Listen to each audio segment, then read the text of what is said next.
During the first two lectures in this series, we followed the emotional story of doubt, of unbelief, and what they called atheism in Europe during the Middle Ages and the Reformation era. So we've been gulping down whole centuries at a time. But now we need to slow down a little. For this lecture and the next two, we'll be looking at the 17th century, which I think is the real crux of this story, when unbelief, in something like the modern sense of the word, emerged. And our geographical focus is going to narrow a bit as well. We're going to be looking chiefly at England, because by the early 17th century, it was generally agreed that England was drowning under a rising tide of atheism.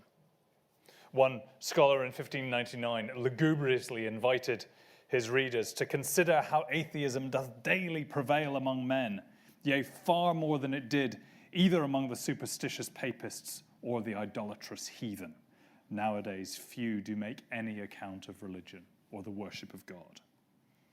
The author of the first homegrown anti-atheist tract in English, published in 1605, disarmingly explained that his reason for writing it was because there are so many atheists. By the middle of the 17th century, a level-headed commentator could write, "The state of the controversy then is this: which of the parties is in the wisest way? The atheist thinks that the religious is a fool. The religious, that he is a fool that saith in his heart there is no God. The atheist, that the souls of men are mortal as the souls of beasts. The religious, that the atheist is a beast to say so," etc. But never mind the arguments. Listen to the weary familiarity with which he's describing an apparently equal division between two well-established factions. Now, I think this testimony is serious, it's important, and it's wrong. Not in the sense that atheism was impossible in this period. Clearly, the word had a much wider range of meanings than it does now. As we've seen, its original meaning is closer to godless than postulating that there is no God. Insofar as it related to doctrine, it tended to include denials of fundamental Christian beliefs like the immortality of the soul or the inspiration of the Bible, as well as the being or non-being of God. And atheism, in those senses, absolutely existed in this period, up to and including blank denials that there is a God. But the very fact that there's a surge of moral panic about it doesn't tell us very much. I'm afraid that moral panic is something to which Christians are rather susceptible. A panic about so-called atheism draws our attention to the subject, but by itself it doesn't tell us that it's real. So what I want to do with you this evening falls into three parts. First of all, I want to look at the panic. The stereotypical atheist of the early 17th century is quite a well-drawn, vividly developed character, and I want to sketch him. It's virtually always a him out for you. Second, I want to look at the best known and certainly the best documented case of what could be called real atheism during that period and compare it to the stereotype. And then third and last, I want to dig further into what I think is the most significant divergence between the two. And having enticed you here with an implicit promise, I should say that it is then that we will finally get to Shakespeare. And we will find out that a Shakespearean atheist is not quite the same thing as a modern atheist. Now, as we noted in an earlier lecture, the English word atheist, whose first recorded use is in 1553, is throughout this period a term of abuse, and a pretty elastic one. I've sometimes compared the way the word atheist is used in this period to the way the word fascist is used in everyday talk nowadays. It's a usefully vague insult, which can be stretched in many directions, but it's not an obscenity completely devoid of meaning. In particular, atheist elided two distinct claims, a claim about someone's beliefs and about their morals. An atheist can be somebody who believes there is no God. It can also be someone who lives as if he believes there is no God. As one preacher asked in 1643, if people truly believed in God, were it possible for them to live as they live and to do what they do? And sometimes this is just pulpit rhetoric, but the logic is sound enough. If people act in ways that flagrantly violate the beliefs that they profess, well, then it's fair to guess that those beliefs may not be very deeply held. Hence, the core fact, which everybody knew about atheists in this period, that they're monsters. They're moral vacuums, enslaved to their lusts. They've either abandoned their faith in order to wallow in sin, or they've become so sunk in sin that they've lost hold of their faith. I'm not asking you to believe this grotesquely self-serving caricature, very much not. I just want you to follow its scent with me and see where it leads us. In 1611, the English playwright Cyril Turner published his play, The Atheist's Tragedy. I'm afraid this is not one of the jewels of the age of Shakespeare. It mostly rollicks along merrily enough, helped by a slew of filthy jokes. But then the wheels really come off in Act 4, most of which is one long scene in which the play's entire cast converge independently on the same churchyard at night, mostly intent on murder, seduction, or both, and they spent a lengthy scene missing each other, bumping into each other, swapping the same increasingly threadbare disguise, mistaking... It's ridiculous. You make it through this with a straight face. You then are rewarded with the concluding trial scene, in which, after a convoluted set of claims and counterclaims, the play's hero decides, for no very good reason, to submit himself to being beheaded. The eponymous and villainous atheist, Damville, takes it on himself to act as the executioner, but the printed stage direction tells us that as he raises up the axe, he strikes out his own brains. And he dies, but not before delivering an improving little speech of repentance in which he confesses to his various crimes and admits that there is a power above that hath overthrown the pride of all my projects. It's one of the less emotionally compelling tragedies of the age. But we need to pay attention to it, because Damville, the name means evil-spirited, was a distillation of all of the age's stereotypes about atheism. The play opens with Damville and his henchmen discussing the nature of humanity. They swiftly decide that we're no different from animals, that death is the end for us, in which case Damville concludes that pleasure only flows upon the stream of riches, and he rejects any notion of morality. Let all men lose, so I increase my gain. I have no feeling of another's pain. And the rest of the play's action is driven by his fiendish plots to kill his brother and his nephew, to seize their inheritance, and also to seduce or to rape the virtuous and beautiful Castabella. His designs on Castabella are particularly villainous because he's already forced her to marry his own loathsome son. And therefore, when he propositions her, she protests that that would be incest. And he replies, "Incest? Tush. These distances affinity observes are articles of bondage cast upon our freedoms by our own subjections. Nature allows a general liberty of generation to all creatures else. Humans should be able to copulate as freely as any animal." Now, incest was going to become a hallmark of the imaginary 17th century atheist. And not by accident. Early modern ethicists held that we know that incest is wrong only by revelation, by God's direct commandment. Neither nature nor reason teaches it.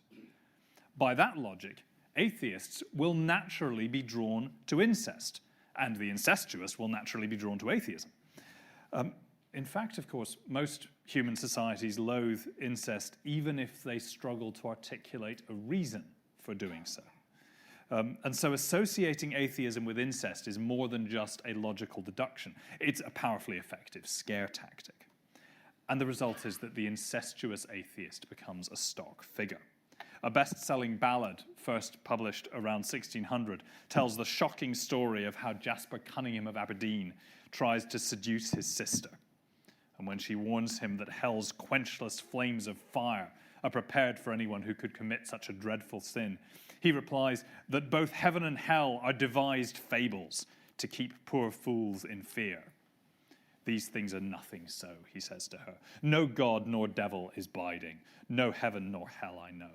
All things are wrought by nature, the earth, the air, the sky. There's no joy nor sorrow after that man doth die. Therefore let me have pleasure while here I do remain. I fear not God's displeasure, nor hell's tormenting pain.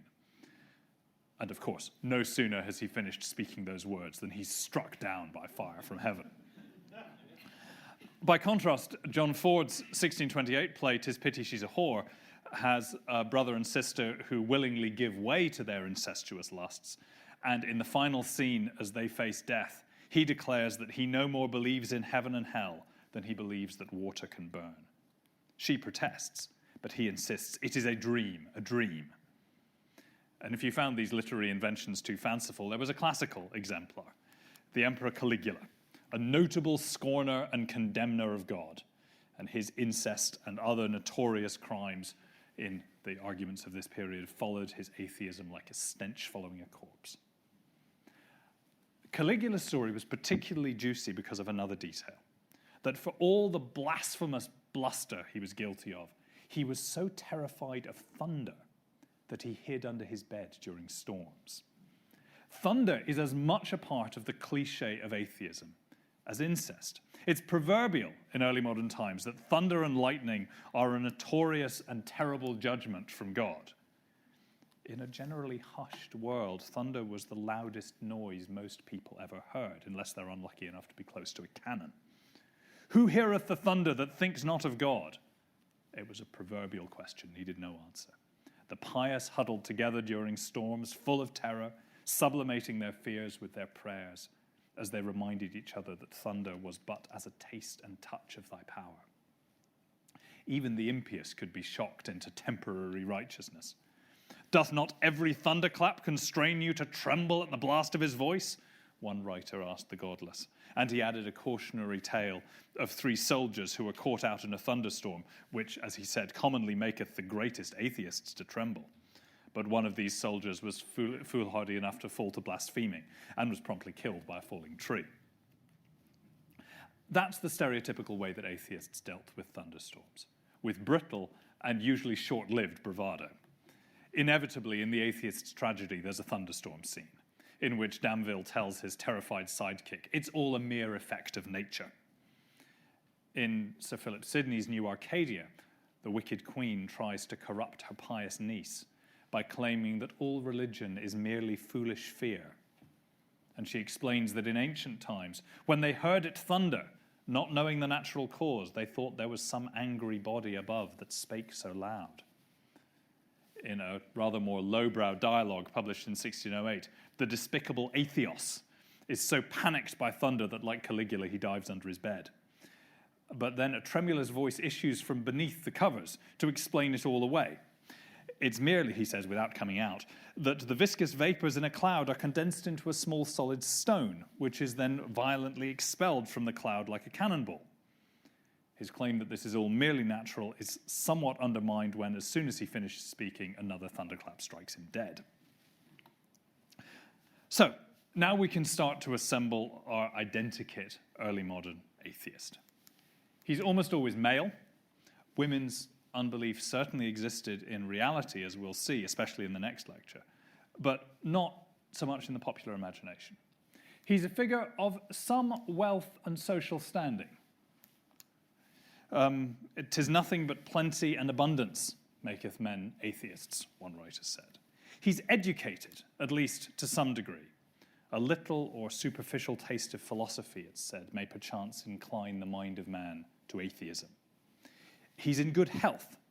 He's perhaps a young fool, given over to pleasure. That's partly because his atheism is flimsy, a matter of bluster rather than of conviction. He doubts his own doubts. Many would be atheists if they could, one preacher warned, but a secret whisper haunts and pursues them. Sir Francis Bacon, who was suspected of atheism himself, maintained that atheism is rather in the lip than in the heart of men. Atheists will ever be talking of that, their opinion, as if they fainted in it within themselves and would be glad to be strengthened by the consent of others. Another preacher warned that the atheist's armory of arguments against God are in truth an effort to fight against his own conscience. John Donne challenged the atheist directly in a sermon. If there's truly no God, he said, who do you swear by? Who do you cry out to in danger? Who do you tremble at and sweat under at midnight? Donne was impatient with the lugubrious cliche that atheists would eventually discover for themselves at first hand that there really is a hell.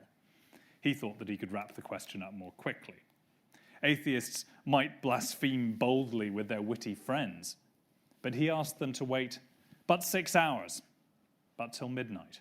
Wake then, and then dark and alone. Remember that I asked thee now, is there a God? And if thou darest, say no. Of course, Donne had no idea what atheists did alone in the dark. But he took it for granted that no one could be truly convinced that there's no God, and therefore that atheists' consciences must gnaw at them like worms. One thing that these stereotypical atheists had surprisingly little to say about is whether or not there's a God. Their anti-religious positions are more immediate, more pragmatic. They would typically deny the inspiration of the Bible. But above all, they deny the immortality of the soul and any notion of eternal reward or punishment, which doesn't necessarily entail rejecting God. But orthodoxy's defenders weren't wrong either. Immortality was so central to Christian culture of this age that to deny it really was to tear the heart out of religion. But the question wasn't usually addressed in doctrinal or philosophical terms. The stereotypical atheist didn't find the notion of immortality incredible, he found it intolerable. His real reason for rejecting Christianity was to shrug off Christian morals. If you are enslaved by your lusts, you might well become ambitious to be like the beasts that perish, well content to be annihilated. And if you've despaired of heaven, then you will be eager to dismiss hell and damnation as trifles and mere old wives' tales, bugbears used to frighten children. And the less certain you are that this really is true, well, the more brazenly you will assert it to your comrades and the more anxiously you'll repeat it to yourself. So, in contemporary eyes, the atheism of this age was less a doctrinal error than it was a form of wishful thinking. Men, and very occasionally women, who wanted to reject constraints on their own behavior preferred to imagine that there was no eternal judgment to fear and no God to lay bare the secrets of their foolish hearts. Men become first atheists in their life and conversation, one preacher argued, and wallow in their sins and sensuality. But because they can't avoid occasional thoughts of God, they then become atheists in their desire and affection, wishing that there were not a God to be avenged upon them for their wickedness. And in the end, the Lord giveth them up to atheism in their judgment and opinion. It was proverbial that atheists could wish there were no God or devil, as thieves would have there be no judge or jailer. And as one moralist perfectly correctly pointed out, what we would have to be, we are apt to believe. This leap from wish to conviction was perfectly natural, but, as they pointed out, it was also willful and therefore culpable. One preacher argued that atheists had voluntarily, violently extinguished to themselves the light of divine revelation and natural reason, in order that they might prodigally act the works of darkness. And this means that atheism was not a philosophical stance, it was an ethical one. And that meant it didn't threaten the moral economy of Christendom. If anything, it reinforced it because it lined unbelief up with intolerable antisocial depravity. This is a very convenient conclusion. It means that unbelief doesn't need to be listened to. It simply has to be condemned. So this is the stereotype. Is there any reason to believe a word of it? Well, the atheism of preachers and balladeers' imagination was a caricature, but as with most caricatures, you can catch the glimpses of the real people underneath it. we've got much less direct evidence of real unbelievers, but as we turn to look at them directly, we will see that some of them at least seem familiar. England in 1592 was already facing a daunting series of foreign and domestic dangers when a new scandal erupted. Claims of a nest of atheists close to the heart of the state. Sir Walter Raleigh was accused of presiding over a school of atheism, luring young gentlemen into gatherings at which the Old and New Testament are jested at and God himself mocked. The tang of atheism hung round Raleigh for the rest of his life. He was rebutting the charge even on the scaffold in 1618. The reputation of the rest of his supposed school of night was even more alarming. A whole coven of them were allegedly plotting to draw Her Majesty's subjects to be atheists, and after Her Majesty's decease to make a king among themselves and live according to their own laws. And the scandal provoked a unique event, a full-scale legal inquiry authorized by the Court of High Commission into atheism in and around Raleigh's estates. And this inquiry offers an unprecedented opportunity to see how the atheist of popular fear and rumor looked when dragged out into the cold light of day. The commissioners knew what they were looking for. The questions drawn up for witnesses asked about anyone who had argued or spoken against the being of any god, or what or where God is, or anyone who denied a whole series of more specific doctrines. Over 2 days of proceedings in March 1594, they heard from at least 16 witnesses. But as the testimony mounted, the allegations dissolved into hearsay and contradiction. Plenty of witnesses could be found to say that Sir Walter Raleigh and his retinue are generally suspected of atheism. But getting past rumours to hard evidence proved frustratingly difficult. Juicy second-hand reports kept dissolving into nothing once the direct witnesses were called. A promising report about a servant who had spoken in derogation of God and the Scriptures and who had reviled Moses turned out to mean simply that once when drunk he had grumbled about a sermon going on too long and had become confused between Moses and King Solomon. This sort of thing is not a threat to Christendom. The most serious reports centred around a dinner at the house of a local knight in which Sir Walter and his elder brother Carew had denied the immortality of the soul. But it so happened that the minister they'd been arguing with, a man named Ralph Ironside, was now acting as the commission's secretary. And once they'd heard other evidence, he informed his colleagues that the matter was not as the voice of the country reported. He explained that one guest at this dinner had gently reproached Carew Raleigh for using foul language, and Ironside, the clergyman, had sententiously weighed in to add that the wages of sin is death. What followed was a three-way exchange between Ironside, the hapless clergyman, and the two Raleigh brothers.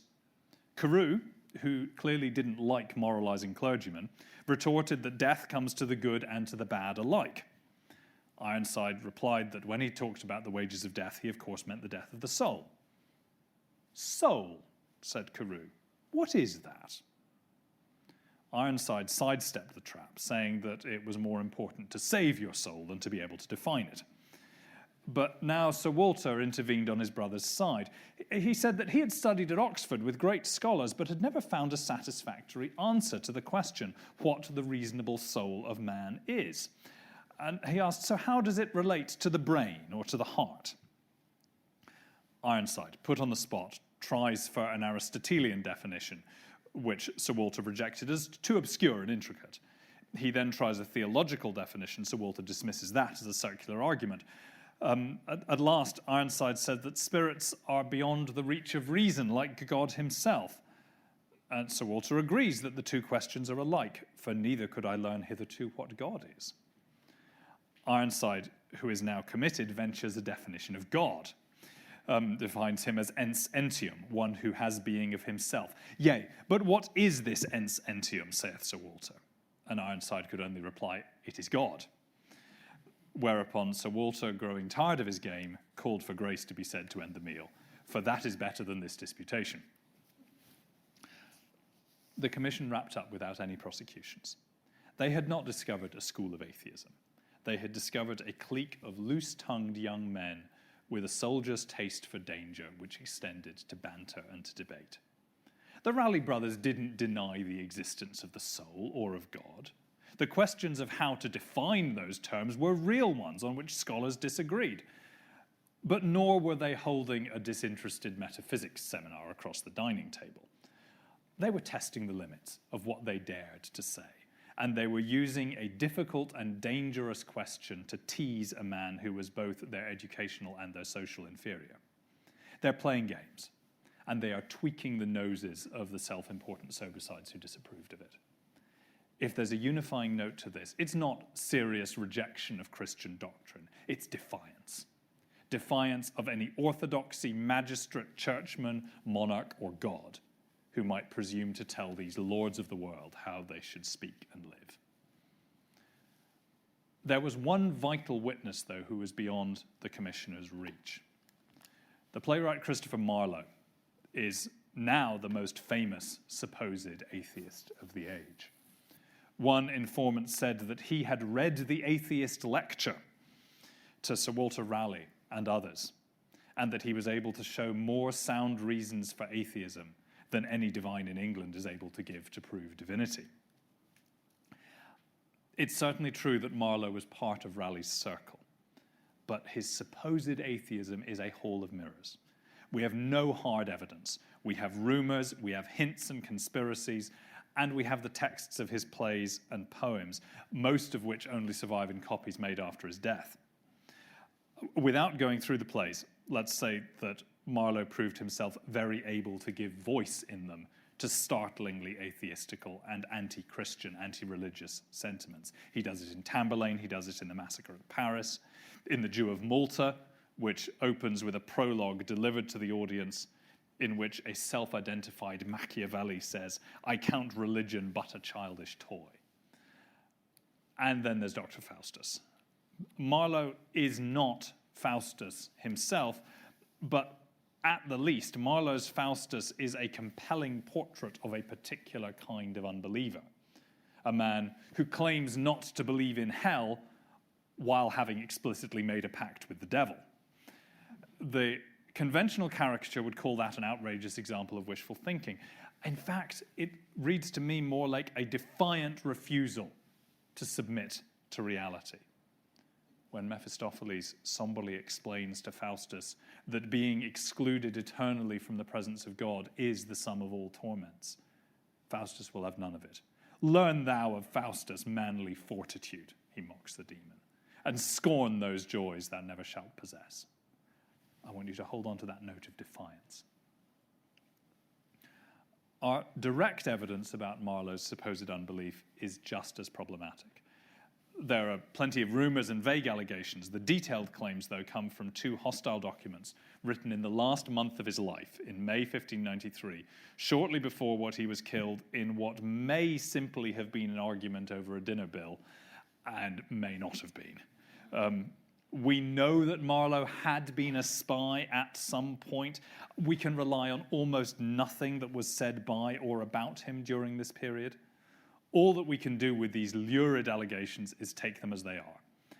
They do at least paint a fairly consistent picture. They don't accuse him of openly denying God. The closest we get is his reported statement that if there be any God or any true religion, then it's in the papists, because the service of God is performed with more ceremonies. Even there, I think the focus isn't on that if, but with his contempt for the established religion of England. All Protestants, he says, are hypocritical asses. If he were put to write a new religion, he'd undertake both a more excellent and admirable method. But this isn't about preferring one form of Christianity to another. He also criticizes Christ himself for having surrounded himself with fishermen and base fellows, neither of wit nor of worth, and also for not having instituted the sacrament with more ceremonial reverence. As befits a member of Raleigh's circle, Marlowe suggested that Christ should have used tobacco rather than bread and wine. Now, according to the stereotype, you might expect a hint of incest next, but we get a variation on that theme. He claims that Christ was a bastard and his mother dishonest, dishonest meaning unchaste, that he was the son of a carpenter, and that if the Jews among whom he was born did crucify him, well, they best knew him and whence he came. He deserved better to die than Barabbas, though Barabbas were but a thief, both a thief and a murderer. Why did he deserve to die?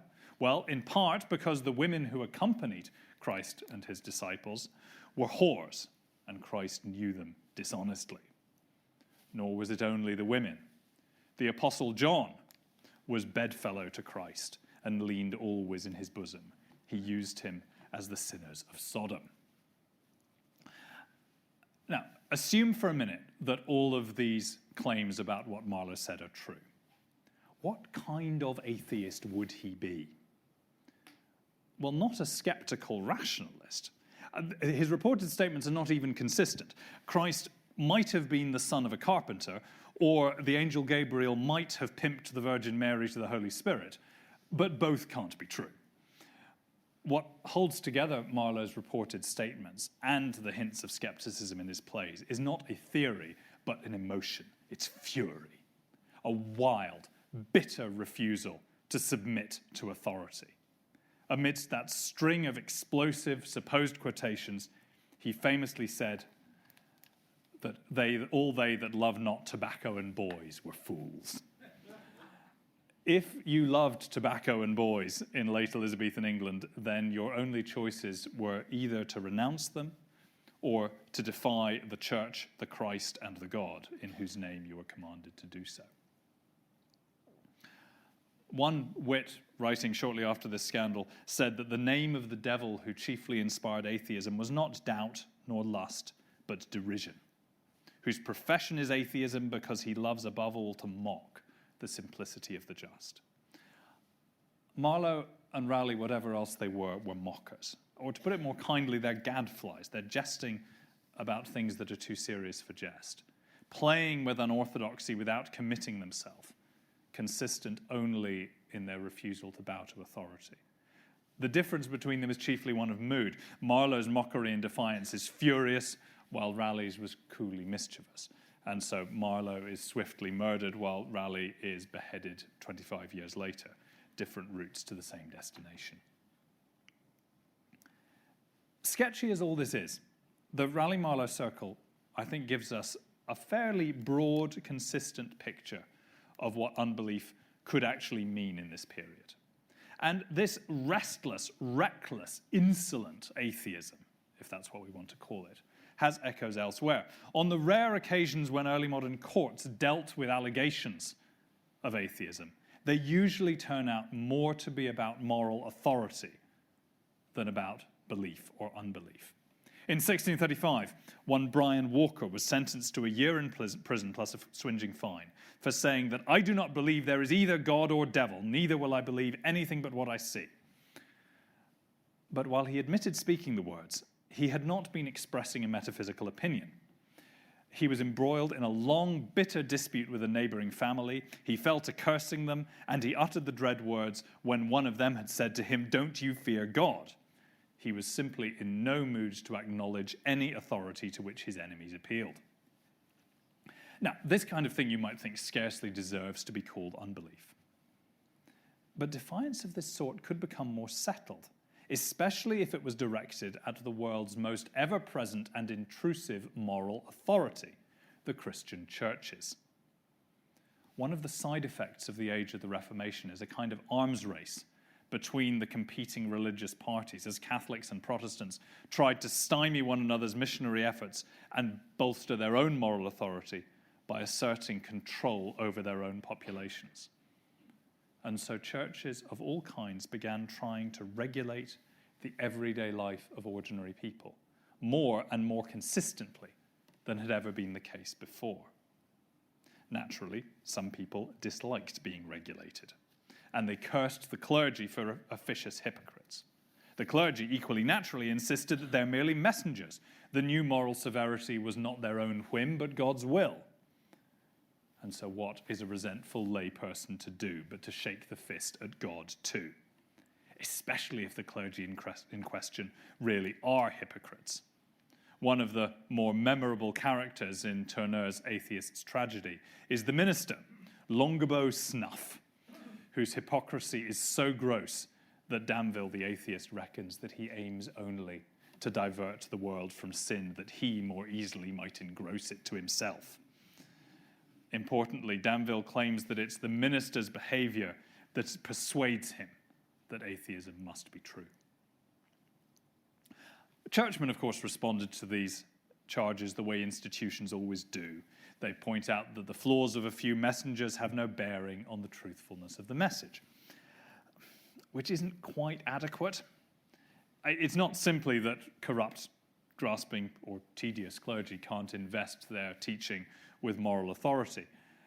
Danville's point was that clergy like Longbow Snuff are practical atheists. They demonstrate by their conduct that they do not believe the gospel that they preach. And since they're the religious professionals who are supposed to know the truth, what is a layperson supposed to do but learn from them? For good Christians, the unbelief of the kind that we see coming out of the Raleigh-Marlowe circle is appalling, but it's also reassuring. This is what unbelief ought to be. This is why the words libertine and atheist are virtual synonyms throughout this period. Atheists of this sort are monsters, but they're manageable ones, because whatever other appeal they might have, by definition, they've got no moral authority. One more trope about men like this recurs, that they want their wives to stay pious because they don't wish to be cuckolded. This Machiavellian argument that religion is a lie which it's necessary for everybody except me to embrace is self-limiting, if not actively self-defeating. If you believe that religion and morals are inextricably linked and that social order depends on almost everybody accepting both, it doesn't really matter if you contract out of them. It makes you a sort of parasite on Christian society. An annoyance, perhaps, but not an existential threat. Unfortunately, there's not much evidence that real unbelievers frankly abandoned ethics in this way, and some hints that they didn't. For some of the best of these, we would need to range outside England, and so I don't have time this evening to do more than mention, for example, Uriel Acosta, a Portuguese Jew turned unbeliever who in the 1620s argued that he based his ethics not on God's commandments, but on the law of nature, the common rule of action to all men which distinguishes between right and wrong. And he argued that those natural ethics were actually superior to the religious variant. Or we could bring in the great Dutch ethicist Dirk Coornhert, who saw himself as standing in succession to the sort of ethical vision of Christianity that Erasmus and the Renaissance humanists had taught. And when he wrote his treatise on ethics, he deliberately avoided quoting the Bible at all. He wanted to show that a truly Christian moral code could be reached simply by reason. Let's have an English example instead. In 1606, an Ipswich physician named Eleazer Duncan wrote a tract warning against using unlicensed, untrained healers, even if their religion seemed impeccable. Instead, he urged, a patient should resort to the learned physician even though he may have no religion. The medical profession was notorious for atheism, it should be said. Duncan's claim was that even an atheist physician could be trusted to care for his patients. And he said that this was because the urge to save others' lives is naturally implanted in the heart of man.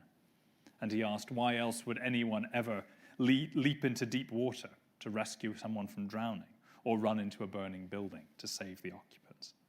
There's nothing specifically Christian, he says, about the desire to help and serve others. It's an instinct as natural as breathing. Now, he's trying to drum up business. It's a self-serving argument. But there's a kind of corroboration from a surprising quarter. Amid the comforting caricatures of Turner's Atheist's tragedy, one character strikes a discordant note. Sebastian, the younger son of the villainous Danville, is an atheist like his father. He's a self-confessed coward and a serial philanderer. Yet, unexpectedly, he's also a man of principle. He opposes a forced marriage being plotted by his father as tantamount to rape, and stands firm on the point even when he's cut off without an income. Eventually, his father relents and gives him some money, which he promptly gives as bail to free a man whom his father had unjustly imprisoned. At the end of the play, when Sebastian has at last managed to arrange an assignation with a lustful noblewoman whom he's been courting since Act 2, her vengeful husband and his soldiers track the two of them down and set about breaking down the door of their chamber. "If you love me, save my honor," she begs Sebastian. And he does. She flees through the back door, and to give her time to escape, he stays, barring the way with sword drawn. When the husband bursts in, he demands that Sebastian stand aside, "or I will make passage through thy blood." "My blood would make it slippery, my lord," he replies. "'Twere better you take another way." And he dies with that quip on his lips, killing the cuckolded husband in the process. He is not a pious Christian. He is not a virtuous pagan. He is not a villainous atheist. Sebastian represents a dangerous possibility that unbelief might discover ethics of its own. If the Renaissance stage really did foster atheism, as its Puritan critics argued, I think this is how it happened. Not by dealing in reassuring stock villains like Damville, nor by directly attacking the question in plays like Faustus, but by the accumulation of hints and examples, suggesting that atheism wasn't a uniquely depraved spectacle of horror, but a tolerable everyday phenomenon, something to be joked about rather than to be feared. Ben Jonson used the word atheist half a dozen times in his plays, usually to refer to the profane and the impious. Preachers had been denouncing commonplace sins as atheism for so long that atheism was starting to seem commonplace. In Jonson's play, or his co-written play rather, Eastward Ho, the jailer, Wolfe, reels off a list of the different religions he's had in his prison. First, all the Christian sects, and then Jew, Turk, infidel, atheist, good fellow, etc. When he's asked which is the best, he replies, "Troth, master deputy, they that pay fees best. We never examine their consciences further." So an atheist is halfway between an infidel and a good fellow, someone that no man of the world ought to lose sleep over. In Jonson's play, The New Inn, a rake tries to seduce a lady, and she teasingly questions whether there is any such thing as love. And he pretends to be shocked and replies, "I didn't expect to meet an infidel, much less an atheist." So for Jonson, atheism is a joke. It's like when Shakespeare's Juliet calls Romeo the god of my idolatry. These are lines that would cause a frisson in an audience, but audiences had come in part to witness dramatists playing with fire and to do it with a thrill rather than with a shudder. As to Shakespeare himself, well, his personal religion remains hidden from us. All we need to say on that front is that he wasn't an atheist, at least not in any dogmatic or embittered sense of the word. But it is striking that nowhere in any of his surviving works did he use the words atheist or unbeliever or any of their cognates. And when he uses infidel, which he does a few times, that's only to refer to non-Christian religions. Given how widely used and how emotionally charged these words were at the time, and the famous breadth of his vocabulary, that silence suggests that he is consciously avoiding the topic. He's not indulging either in Turner's self-righteousness or in Jonson's fun and games. But if he sidesteps the word, he is still capable of putting shockingly atheistic sentiments into his characters' mouths. Human life, according to Macbeth's famous nihilist's creed, is a walking shadow, a poor play that struts and frets his hour upon the stage and then is heard no more. It's a tale told by an idiot, full of sound and fury, signifying nothing. Claudio, in Measure for Measure, quails at the prospect of death and begs his sister to prostitute herself to save his life, a proposal, incidentally, which she calls a kind of incest. And he says to her, "To die and go we know what not where, to lie in cold obstruction and to rot, this sensible warm motion to become a kneaded clod, 'tis too horrible." Starkest of all is the villainous Aaron, in Titus Andronicus. "Thou believest no God," his captors say to him as they kill him at the end of the play. "What if I do not? As indeed I do not," he replies, mocking their piety. "An idiot holds his bauble for a god. And as he dies, he reviles his enemies, declaring, 'If there be devils, would I were a devil,' proudly claiming that I've done 1,000 dreadful things as willingly as one would kill a fly. And yet, unsettlingly, like Turner's Sebastian, the audience knows, which his executioners don't, that this defiantly unrepentant death is a ploy. By submitting to it, Aaron hopes to save the life of his own bastard son." Now, all of these stage atheists are villains. Certainly none of them speak for their creator. But if Shakespeare could give voice to atheists, one thing that he didn't do anywhere in his dramatic works is to put earnest and spiritually alive piety on the stage. He could argue about Isabella in Measure for Measure, whether it's one or none. As the great literary critic George Santayana put it, if the works of Shakespeare were all that some alien civilization or future age had of humanity, they would hardly understand that man had had a religion. Santayana concluded that the silence of Shakespeare on religion had something in it that's still heathen. That may be going too far. But it's certainly true that Shakespeare's stage could be a startlingly secular space. Shakespeare's King Lear is based on a source, the 1605 True Chronicle History of King Lear, which tells the story of the elderly king and his 3 daughters, and it tells it as a moral tale, governed by God's providence, which ultimately comes to a happy ending. By the time Shakespeare's finished with it, it has become an exceptionally bleak tragedy, set in a world with no sign of God's presence, let alone of his justice. Almost the closest the play comes to a religious vision is blind Gloucester's claim that as flies to wanton boys are we to the gods. They kill us for their sport. If there's any meaning or morality to be found on this stage, and that question is open, the characters have to find it for themselves. So, the popular caricature of the atheist wasn't entirely wrong. In particular, the mood was right. There really was a vein of unbelief, whose emotional register was anger, resentment, mockery, scorn, its temperature ranging from Johnson's cool amusement through Raleigh's barbed playfulness to Marlowe's fire and fury. But those emotions were lived out in ways that were both better and worse than the preachers feared.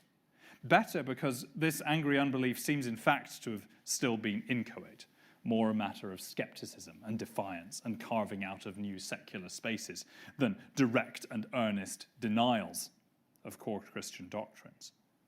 But also, from the preacher's point of view, worse, because it wasn't simply a cloak for moral bankruptcy as they insisted it was. What makes Marlowe's defiance and even Danville's anti-clerical contempt compelling is that they have a moral edge.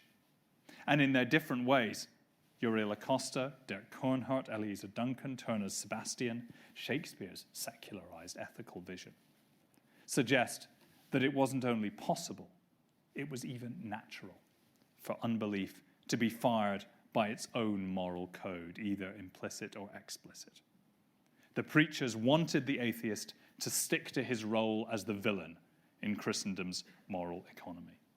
They should have known that the problem with an atheist is that he doesn't do as he's told. Thank you.